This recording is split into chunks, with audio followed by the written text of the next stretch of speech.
So then that next year, 2014, you actually had your first daughter. Yeah.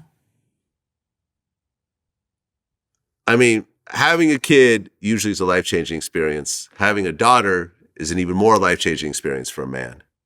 When that happened, did you feel like, all right, I got to move different and really change my life? Or was it like, hell yeah, not having really? my daughter made me move different and change my life.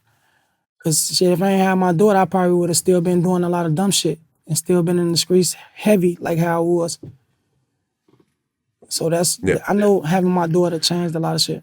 And I was young too at the time, so hell yeah, it changed. It changed a lot of shit.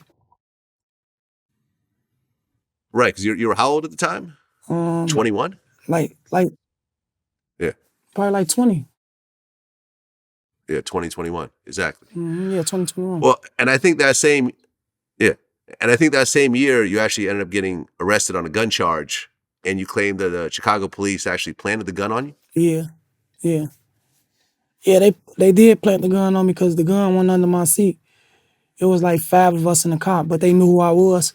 So by that time, they was like, shit, you gonna burn out? This your gun. This your gun, right?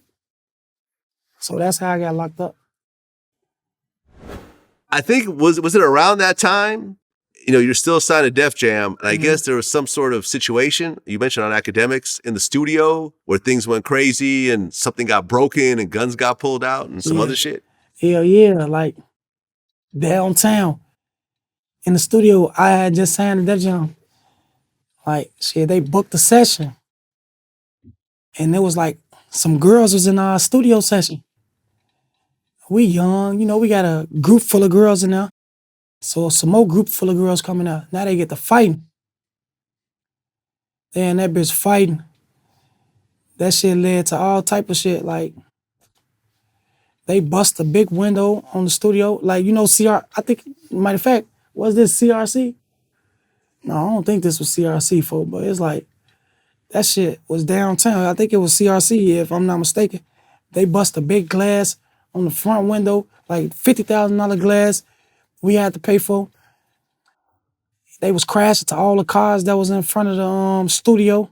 Like, it was a mess. It was a lot going on. Wait. They crashed into the cars as well? Yeah, like the girl, like she got jumped on. So when she was like trying to get back in, she was trying to run people over outside the studio.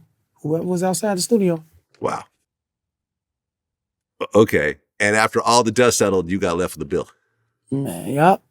Hell yeah, I had to pay that shit.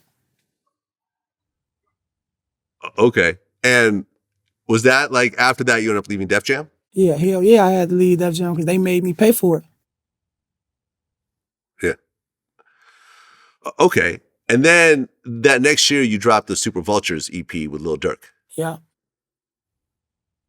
Were you independent at that point, or were you still on Def Jam? Yeah, I was independent. I was independent at that time. Yep, I've been independent ever since. Okay. And that was a hell of a project, by the way. Keep My Distance is one of my favorite songs by you. Mm-hmm. That's my joint right there. Okay. So now you're independent. And you actually said that you actually made more money independently in 1 year than you made with your $1 million signing bonus when you signed to Def Jam. Uh-huh. Yeah. Okay. I mean, how did it feel to be independent at that point?